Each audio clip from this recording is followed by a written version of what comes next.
Inside the Arena is presented by Snoqualmie Casino and Hotel, Seattle's closest sportsbook. Welcome to Inside the Arena, your source for everything off the ice, off the court, and outside the field of play. With your hosts, KOMO Sports Director Niko and KOMO Senior Reporter Chris Daniels. He's back inside the arena, inside the studio, Niko Tamurian. You know, I wish I was not in the studio for about another week or so, but that's just the way the baseball gods had it for us. But what a wonder it was, and that's what this episode's all about. We're going to look back at the Mariners season, especially the last month. Niko has been inside the clubhouse, on the road with the team. It's been a month that I think it's hard to parallel in recent Mariners history. And listen, it's the closest they've ever been to a World Series, the furthest this franchise has ever gone. So I think it'll be looked upon positively no matter what happens in the future, but can it be the stepping stone? Nothing's guaranteed in sports. You know, you look at the Rangers go to the World Series, win the World Series, then didn't make the playoffs next year, right? But the Mariners have preached the idea of sustainability from a standpoint of having this roster be a contender for years and years to come. Is this it? Has the train started before? What Jerry DiPoto was saying about that, and my intake on it as well. Yes, we're going to talk about that in depth. You're going to hear a lot from Jerry DiPoto and what he said to Niko and other reporters at the end of this season, all coming up in just a bit in depth on the Mariners. But first, what we always like to do, like the Mariners do, is touch all four corners. What's good, what's bad, off the ice, off the court, off the field of play. There we are. Niko, what is good this week? Yeah, well, I think there's a lot that's good this week because, listen, the Mariners run ending. I want to give them props, and I've done this on episodes before, but, you know, you're talking about less than 48 hours after the most gut-wrenching of losses in a Game 7. You have the faces of the franchise, the decision-makers of the franchise, Dan Wilson, Justin Hollander, Jerry DiPoto, all fielding any and every question for a half hour straight. And first of all, I think that's admirable from a standpoint that nobody's making you do that quickly after the season. Yes, they always do a season-ending press conference, but at times it's been weeks after the fact. And again, nobody's making you do it that quickly. And oftentimes it's been in a press conference setting, which, as you know, can be a little bit more limited in the kind of questions that are asking. In other words, Chris Daniels gets his one question, then they move on. You can ask something later. But in these scrums, so to speak, where it's just a bunch of us gathering around, whether it's Jerry, Justin, or Dan, you can have a conversation with somebody. You can really learn the answers. And again, that's why we're bringing you this with Jerry shortly. But I just think that was a really admirable thing. And let's be clear about it. In recent past, sometimes those post press conferences have gone awry from the Mariners standpoint. So to have, hey, everything's out there. Ask what you want. Open book. I think that's a win for a great staff over there as well. And I thought that was really well done. And now, as you enter an off season, then again, we'll break down shortly with uncertainty and things like that. There's less questions, right? Because you had a half hour with these guys. And so inevitably there's questions because you don't know if they're going to sign whoever or let go whoever. But we're as close to knowing as much as we possibly can. And that's kudos to the organization. I thought that was well done. And it comes at a time when I think a lot of people who are just even casual Mariners fans really dove into the franchise, really started watching the team again, a lot like 2001 in that season. People who hadn't been following the team all year and just the civic buy-in and the elected leaders buying in, it potentially is going to be another moment in time where the Mariners can be the top story, the top sports story in Seattle. You're the politics guy. Did Mayor Harold jump in the polls after declaring Humpy Day, or is that just... I wonder if he's going to look back at Humpy Day and whether he took the ball out at his State of the City address, whether those were some sports missteps for the mayor. I like Humpy Day. We're going to find out here very shortly. Hey, I'll tell you what else I think is good. And Glenn Osterhout, who's a Washington State University alum, has been doing quite a bit of work off the field to try and get the Washington State fan base re-energized with getting back to Pullman. You and I have talked about on this show with the collapse of the old Pac-12, Right. how last year the Cougs were really scrambling to find people to play. Also, the interest in the football team in particular went down. That meant business in Pullman went down. Right. People making fewer trips, fewer people staying in hotels. So Glenn has gotten together with other businesses for Dad's Weekend on the Palouse. This is November 14th and the 15th. There is a rare quad, he says, on the WSU sports calendar with 4 Cougar teams playing at home over that weekend. Women's basketball versus Stanford on Friday. Men's basketball versus the University of Washington 4 hours later on that Friday. Volleyball versus Seattle U at noon on the Saturday. And then football against Louisiana Tech on Saturday at 7 o'clock. This is on the 14th and 15th. And this is really to kind of boost the efforts to bring people back and start spending money in downtown Pullman. I thought you were clearing your throat there. I for was a like, second. what is that? It's a cougar. It's a cougar. And that's another cougar first down. So, Bill, you had me at the growl. Zeppo's, Airways Hills Golf Center, Rico's Pub, one of the best places in downtown Pullman. Rico's, by the way. Paradise Creek Brewery, Hampton Inn in Pullman. They're doing all sorts of specials and promotions to get people back in downtown Pullman. Airway Hills Golf Center, they're going to have a simulator scramble, get a grand prize there. Zeppo's is opening up early, doing a scholarship bowling tournament. Rico's is offering dads an extended happy hour with one drink at a time. Paradise Creek Brewery doing a drink special, the Crimson Kiss cocktail. The Hampton Inn in Pullman doing all sorts of stuff with stays there. This is just one step they're trying to take to get people back to Pullman, especially in mid-November with a football game against Louisiana Tech. I like it. It's smart, and that's more teams should be doing this sort of thing. For Pullman, it especially makes sense, just given how close knit and how close everything is to one another, right? So I like it. What's that calzone place you turned me on to? That was Cella's. Oh, gotta love like Cella's. You can't eat anything else for a week, but it's delicious coming down. You can cut it in half, take some home. Yeah, it's a meal. Yeah, well done. Thanks for that recommendation. Yeah. Well, what don't you like? The lack of respect for the Cougs' rival, UW football. Oh. I mean, we're talking about the Big Ten, and there's such a. Okay, so here's my thing: is they beat Illinois. They beat them, a ranked team, mind you, at the time. They beat them 42-25. This wasn't some last second field goal. Decisive win, yes. Decisive in every way, right? The second half was a runaway in a lot of ways. And they still didn't crack the top 25 after that. And when you look at it, this is a team that if things broke the right way at that time could have maybe been a playoff contender. I mean, it sounds silly for some to say, but you're talking about resumes. And if they happen to get to 10 wins in that conference at that point, you would have had to have beaten Oregon. That would be your signature win. And yet, listen, the rankings, the AP poll doesn't mean anything. It really doesn't. The only poll that means anything when it comes out is the college football playoff poll, of course. But, and I don't know if you've noticed on social media, the AP poll has come under a lot of scrutiny because the ballots are transparent. It's not the poll as a whole. It's just the integrity of it when you see how certain folks vote, like people that clearly didn't watch. I'm not going to go down that whole litany thing, but trust me, Google it. You'll see some pretty, one team beat the other and then was South ranked Florida and beat Florida. But there was several other examples. And I remember, but the point is this, that, okay, I get that the AP poll doesn't mean anything, but how are you a 6-2 team in the Big Ten? Your only losses were to number 1 and at the time number 15, and you're not ranked. It was very surprising to me. Ultimately, it won't matter. But again, it places that perception because we're in this lonely corner of the country that, most of the voters are on the East Coast and they can't be bothered to stay up till 11 or whatever it might be.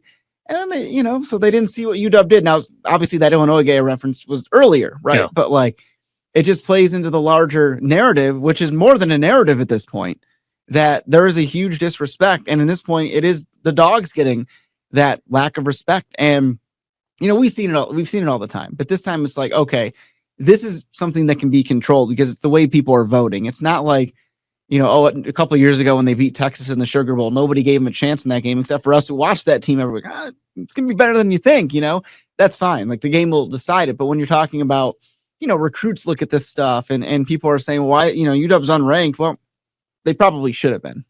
So the two games that were on when most of the country could watch them, Exactly. Ohio State and Michigan, those were their two worst losses of the year.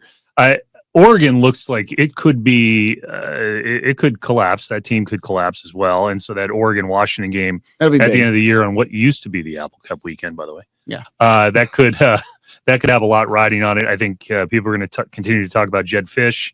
It's going to be an interesting subplot in all of this, right, with all of the head coaching openings across the country. But that was a decisive win.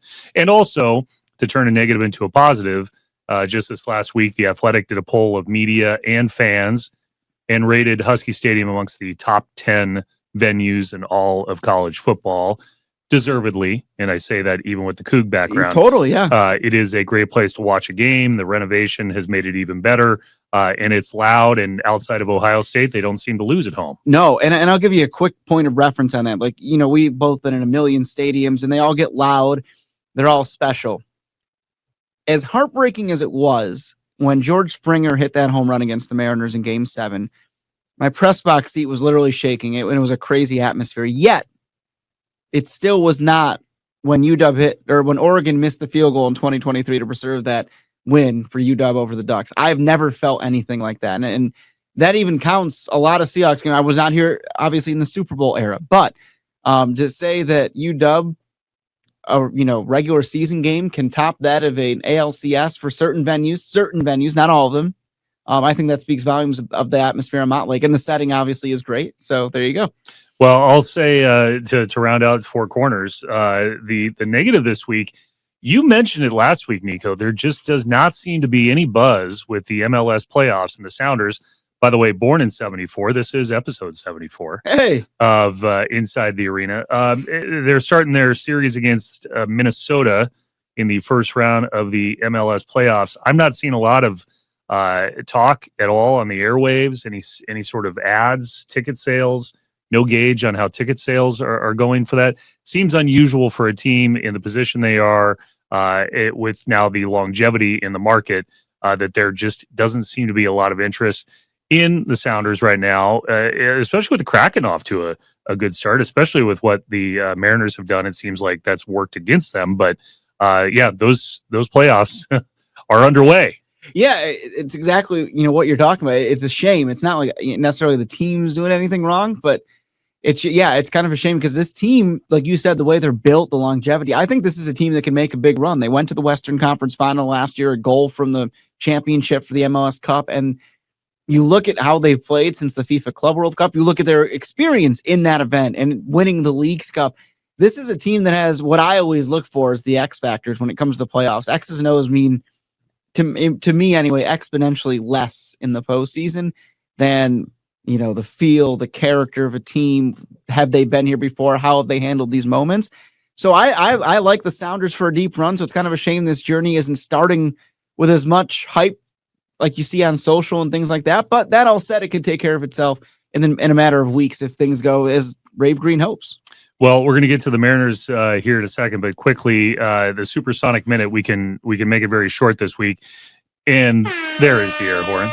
The NBA right now embroiled in what is a Category 5 storm. This gambling scandal that we talked at length about last week inside the arena with the Blazers coach Chauncey Billups, with Terry Rozier, the Miami Heat player, both part of that as well as others. This is a real emergency for NBA Commissioner Adam Silver, and I think it's going to push the expansion conversation off the pages for a while as they deal with that. Also, the Steve Ballmer situation down in Los Angeles with the Clippers. It seems like a lot has changed in just a short few months, and none of it necessarily positive. No, not if you're rooting for the Sonics to come back to Seattle. Right. It's amazing to me. If you had said to me last year, I mean, obviously nobody could have predicted these issues that have come up, but if you said to me this time last year, Niko, there might be a 50-50 chance or even a better chance that the Sonics come back via relocation than expansion, which I don't know that it's 50-50, but at least that has popped up. I would have said you're crazy. It's just amazing what has happened in the last year to maybe at least temporarily simmer down expansion talk, right? Maybe not even simmer down. Maybe it just wasn't as further along with owners and whatnot. It's just crazy the bad luck that have been dealt to fans in Seattle in that way. Well, let's get back to the Mariners. Yeah, let's do because it. we want to talk about your month. Yeah, what a month it was. 3 champagne celebrations. A team, speaking of built for that moment, 8 outs away from the World Series that, you look at the roster makeup, they're able to be a contender again. It was a great experience. It's such a long season that you do get to know these guys. You get to talk to them in May at game 60 or whatever it might be. You get to talk to them when it really, it doesn't get much bigger than it does in October. And through it all, they never changed. They handled it the right way. Yet it's a great locker room and clubhouse. And that's my biggest takeaway. The talent is obvious, but you have a clubhouse that loves playing for one another. They're a great group of guys. And the 2 guys they added at the trade deadline, Josh Naylor and Eugenio Suarez, only enhanced that. Like, we already knew Gino was a fit, but Josh Naylor is a perfect fit, not just for that team, but this entire city. And then certainly he is. The biggest question is Jerry DiPoto, as you'll hear in a moment, calls obviously a priority to get him back in Seattle. And he learned some cool things along the way. Playoff runs can take on their own identity. Think about the little subplots we've seen. Like, there was crying fan, Saul Spady. There was Jamison Turner, the guy dumped 61, then 62 and all that. But what are the chances of that home run going to the one Mariner in the center field in Detroit, and he happens to be wearing the shirt commanding? Like, there was some magical stuff going on with this team that it's such a shame that it's over, but we had a lot of fun stories in that way. Humpy, the Salmon getting the win. I was fortunate enough when we were in Toronto to go to Josh Naylor's high school. And Great piece. Oh, thank you. Watch it on KOMOnews.com. I appreciate that. And they were just so proud of him. And it's like, we don't know who to root for because we love Josh that much. And it was just there was a great playoff run, but one that had a lot of great stories as well. So now the question becomes, what's next, right? And so Jerry DiPoto talked about that, as I mentioned off the top. So I want to set the stage with this. This is from just 2 days after the season ended, but roughly 3 days. It was the season ended on a Monday night. This was the following Thursday. Jerry DiPoto answering every and all questions, whether it was the performance of the team, how he was feeling in the immediate aftermath of that. Looking at the free agent situations, not just of Josh Naylor, but Chino Suarez and Jorge Polanco. Those are the 3 biggest questions are on those guys.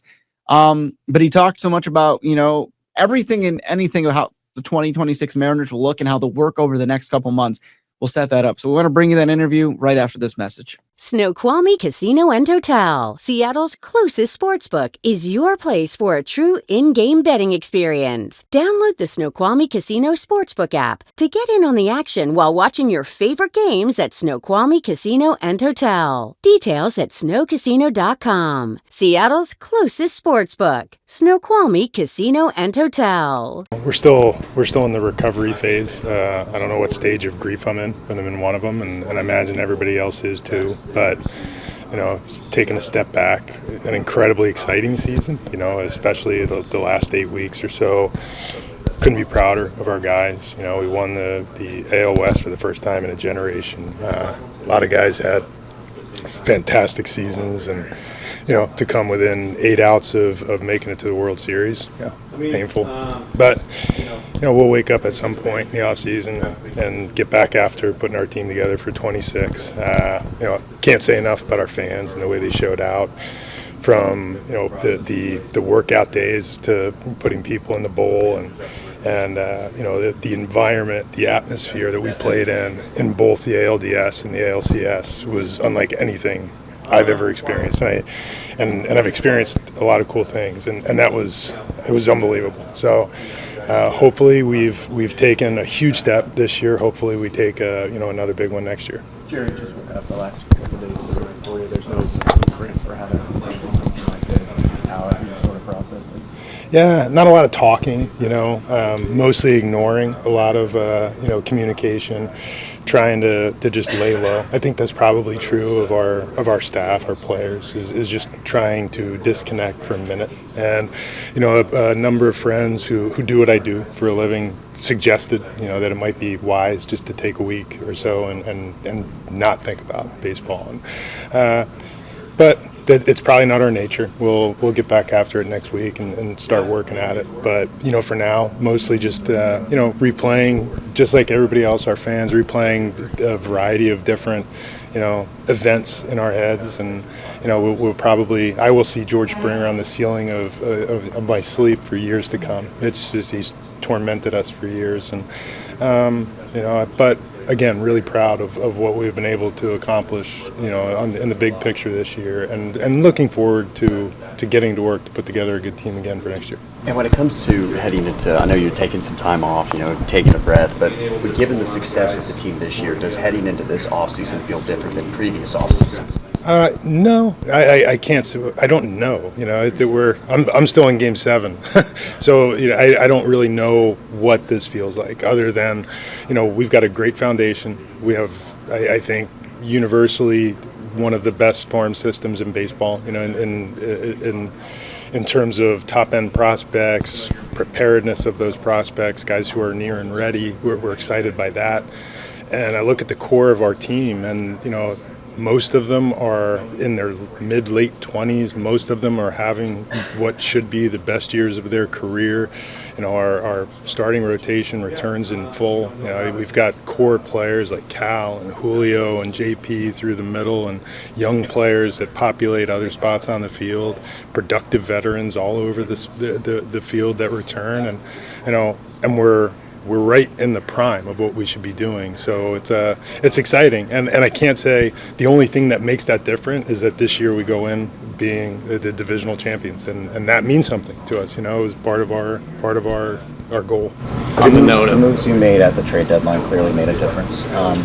Obviously, Josh and Gino and down the stretch into the playoffs, how much of a priority is bringing, let's start with Josh back next season? Yeah, obviously it's a priority, and we will take a step back from where we are before we truly assess, and we'll communicate with the players before we say anything publicly. But we're still, like I said, in grief mode, and so are they. But loved every minute with those guys and with others who are pending free agents or potentially pending free agents. And we've obviously been in planning mode and competitive mode, and trying to put together plans and rosters to win games. And we've discussed 2026 and beyond, and we do that fairly regularly. So it's not going to sneak up on us, but it is appropriate to communicate with those guys before we do it publicly. Obviously, World Series being the goal, but is there, maybe this isn't the right word, a certain validation that the moves that were made resulted in what we saw? Obviously, the clubhouse culture, we all saw how special it was, and yet no matter who you added, deadline or whatever, that was maintained and carried you this far.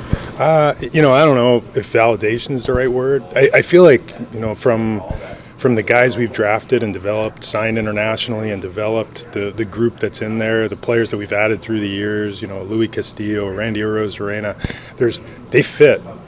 And our environment, our atmosphere, our culture is developed by those guys. They're the ones that do it. And I thought Dan and the staff did a wonderful job. And you could not have hit any better on the additions we made at midseason. And we knew Gino, and we knew he would fit. He's it's the good vibes is kind of fun, but it's who he is. He's just such an easy guy to play with, and a mentor for a lot of the players, and just how you should carry yourself and meet the challenges.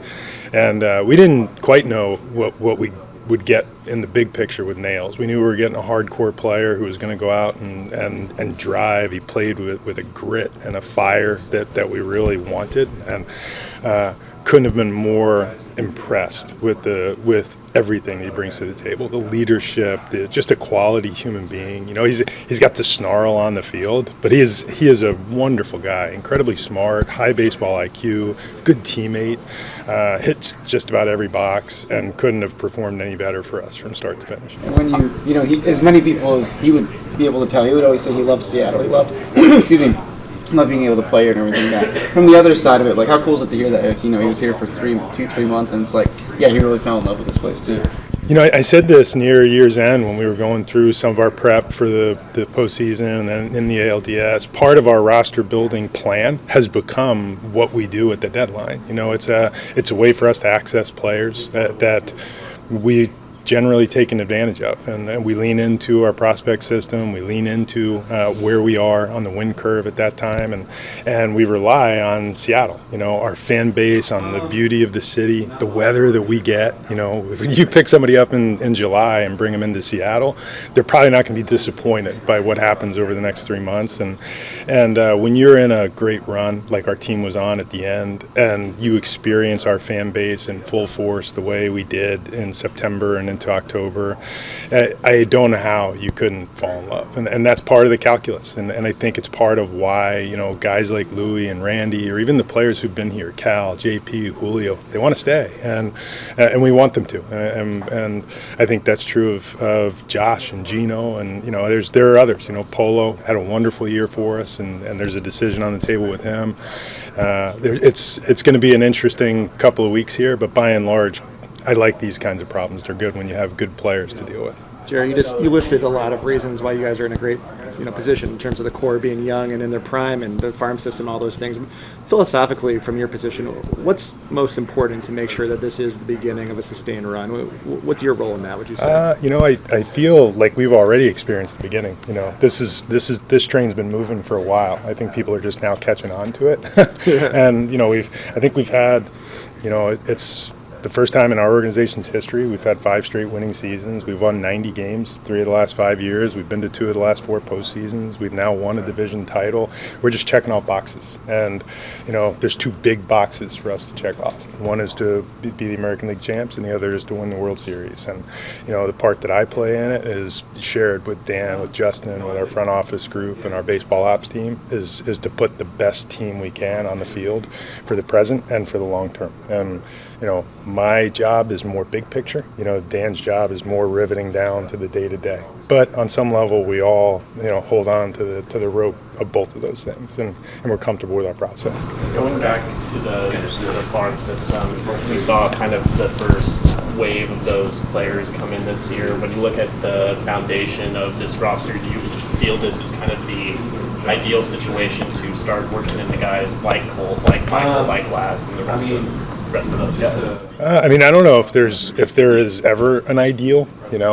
It's just their time. Their time is when their time is. And we saw Cole for, I would say, a number of months in the middle of the summer this year perform. He was going. There were about 6-8 weeks there where he was one of the better second basemen in the league. And then he hit a slump toward the end of the year, and obviously we made a decision to hold him off the postseason rosters and play Polo more frequently at second base. But, Ben Williamson carried us through a really tough time just simply by playing elite defense and contributing where he could with the bat. And then he had an opportunity to go back to AAA and reset a little bit. Thought he was great. We did carry him on one of the rosters simply because we knew we could rely on him to convert outs and give you a gritty at bat. Colt Emerson will play a part in our season. I'm certain of that in 2026. And, his rise has been quick. We've got, depending on who the system or grading group is, we've got 8 or 9 of the top 100 prospects in baseball, and those guys tend to come quick, and they let you know when they're ready. And we've played it that way with Cal, with Julio, with Logan, with George, with Wu, with Bryce. It's as these guys have made their way toward the big leagues, we just make sure that nothing gets in their way when it's their time. And this is a little different. We have a built-out, mature team. We have a number of star players around the field that I think the world at large just found out were stars, and we're going to have to be a little choosier with how we implement our young players, but they're going to play a big part in what we do, now and moving forward. That's how you sustain. You mentioned discussions about plans for 2026. What do you anticipate payroll to be next year? Similar to this year? I would say similar to where we ended the year, as a starting point. So, we ended the season, I think, with the second highest or highest payroll that we've ever had as a franchise, and this was always the goal, was to methodically build toward what we were doing. And I'm comfortable that the resources that we're given, we're going to have every ability to go out and put together a championship quality team. And like we have in recent years, when we get into the right position, I'm certain that we will be aggressive in doing the next thing. Is that included the deadline, or will you be able to do that too next year? You know, we've always been able to do that. If I look back over these last 5 years, you know, we tend to just monitor where we are. And then in seasons like 22 and 24 and 25, we lean in. And a lot of our team, I said this toward the end, there was a point in September this year where 11 of our 26 active players were acquired at trade deadline trades. So, you know, in one way or the other, we've always been a very active team in general, but particularly active at the trade deadline. And, you know, and that's where Nails and Gino and Randy and The Rock and I could go on, Mooney and Brash, they all came from that time on the clock somewhere in the last 5 years. So we're in, and you know, and if it means you're acquiring, you know, real earners, guys like Gino or Josh or Louis Castillo or Randy, you know, I think we've been in that boat for a while now, and the commitment that we get from ownership is real. And you know, this year the uniqueness was that we added 2 of those types of players, and I think it shocked people. But you know, we have the support of our ownership group, and they've always been open to us pushing in. And you know, we did push this summer in a way that maybe we didn't quite push before.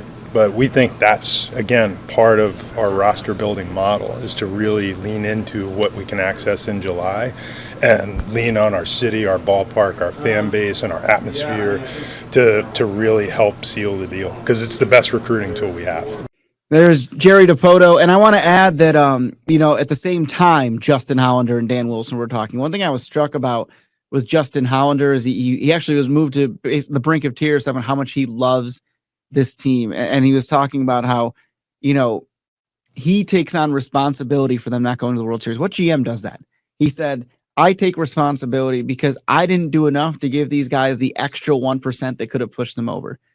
That's not entirely accurate, because this, you know, the team already had enough to get to the World Series.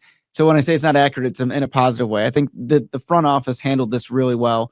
And I'm optimistic about, you know, sometimes teams can make a big run and that's it. I'm optimistic that, you know, some playoff seasons are ahead for this team, several years ahead going forward. The Athletic, Jim Bowden already suggesting 4 years, $90 million for Josh Naylor. Yeah, that sounds about, you know, it's funny. I was saying back in like September, 4 years, 80, but I think his playoff performance is probably what bumped that number up. And I think the Mariners will pay it. I think they will. I think they're saying all the right things right now. He was a guy who had the best at bats in the playoffs, the best at bats down the stretch. He's going the opposite way. He found his speed, the intangibles. That is the guy that I think a lot of fans want back. And they know it. And you saw that, you know, first of all, Josh Naylor, right after the Game 7 loss, is the guy. I saw him go up to every player in that clubhouse, give him a hug, handshake. You were an awesome teammate. Thank you. And it was the most genuine thing. You're like, oh my God, what a great guy. This season just ended in the most gut-wrenching of ways. And he's making sure he tells everybody how much he loved them. And you even look at his Instagram posts thanking Seattle fans, and like all the comments. He has limited comments, which actually makes it easier to read. It's all Mariner players. Favorite teammate, love you, man. Like that kind of stuff. And, you know, you saw John Stanton take out that ad in the Seattle Times saying they're going to do what they have to do. I'm paraphrasing that. But I think that number one with an exclamation point and bullet would be making sure Naylor's in a uniform next year. And I think you can make something happen for Polanco. I wouldn't even mind seeing Gino come back and be in sort of a DH role while you get Colt Emerson or Ben Williamson ready in the field at third base, because he is that much of a difference in the clubhouse.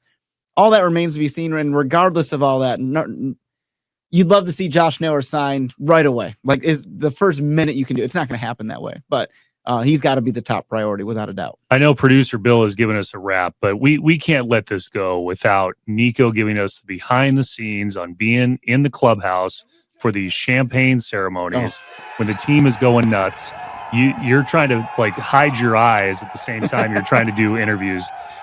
Give viewers, give listeners kind of an inside the clubhouse arena viewpoint on what it's like to cover those. Well, there's no experience like it, because how many people get to experience that, right? It's the team, the immediate staff of the team, and then reporters.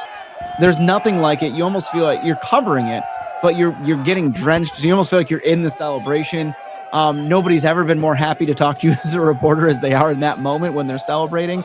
And it was really great. They're extra candid. You know, I did an interview with Cal, and then I see him come up and I think he thought I was trying to interview him again, but he sees the microphone. He's like, I need a beer. Like, their guard is down.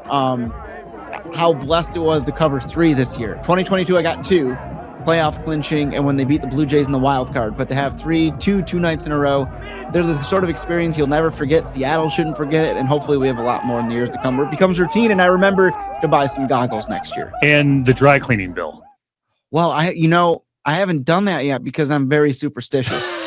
And I was wearing that same champagne-soaked suit because they won every game they wore it for except Game 6 against the Jays. Well, let's pop the champagne because we've completed 74 of these. Do you think David Lee has some at home? You've been listening to Inside the Arena with Niko and Chris. Please subscribe on your favorite platform. Until next time. Inside the Arena was presented by Snoqualmie Casino and Hotel, Seattle's closest sports book.